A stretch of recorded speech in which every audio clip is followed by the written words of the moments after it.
Le poids du qu'en dira-t-on, l'honneur de la famille. Regardez cette parfaite photo de famille. Tout le monde sourit, les vêtements sont impeccables, le cadre est idéal. C'est l'image que la société exige. Mais que se passe-t-il quand l'un des membres de cette photo est en train de s'effondrer de l'intérieur? Dans une famille saine, on laisse tomber la photo pour aider celui qui souffre. Mais dans les familles gouvernées par le culte de l'apparence, on exige de celui qui souffre qu'il sourie plus fort pour ne pas gâcher la photo. Bienvenue sur le mythe familial. Aujourd'hui, nous allons décrypter la tyrannie du qu'en dira-t-on.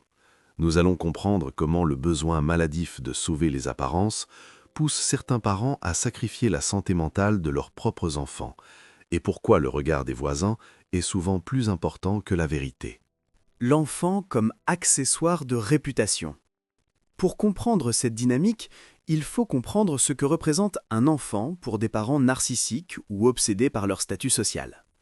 L'enfant n'est pas vu comme un individu à part entière avec ses propres failles, il est vu comme une extension de l'ego parental, un projet de relation publique. Ses bonnes notes, son mariage prestigieux ou son travail parfait servent uniquement à prouver au reste de la communauté, le village, l'église, les voisins, que la famille a réussi. Mais cette perfection a un prix terrible. Dès que l'enfant sort du script parfait, s'il fait une dépression, s'il divorce ou s'il choisit une vie hors norme, il devient une menace pour l'honneur de la famille.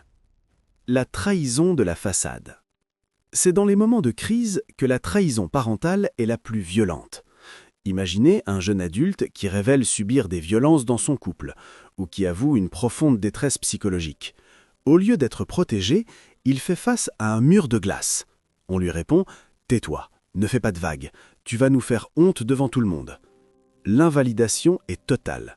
Les parents préfèrent cacher la poussière sous le tapis et forcer leur enfant à rester dans une situation destructrice plutôt que d'affronter les ragots de la société.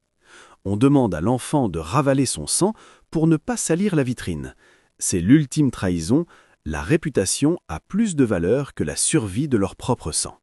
La prison du regard des autres. En grandissant dans ce culte du paraître, l'adulte intègre une prison invisible, la peur panique du jugement. Il devient incapable de prendre des décisions pour lui-même.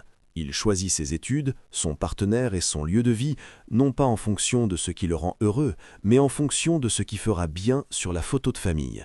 Il devient un acteur de sa propre vie, jouant un rôle pour un public qui, en réalité, ne se soucie absolument pas de lui. Il porte un masque en permanence pour que les autres l'applaudissent, pendant qu'il étouffe à l'intérieur. Briser le culte du qu'en dira-t-on demande un courage immense. Cela demande d'accepter d'être le mouton noir, celui qui brise la photo parfaite en laissant tomber le masque. Mais c'est le seul chemin vers la liberté. Les voisins finiront toujours par trouver autre chose à critiquer. Leurs ragots ne paieront jamais vos factures et ne sécheront jamais vos larmes.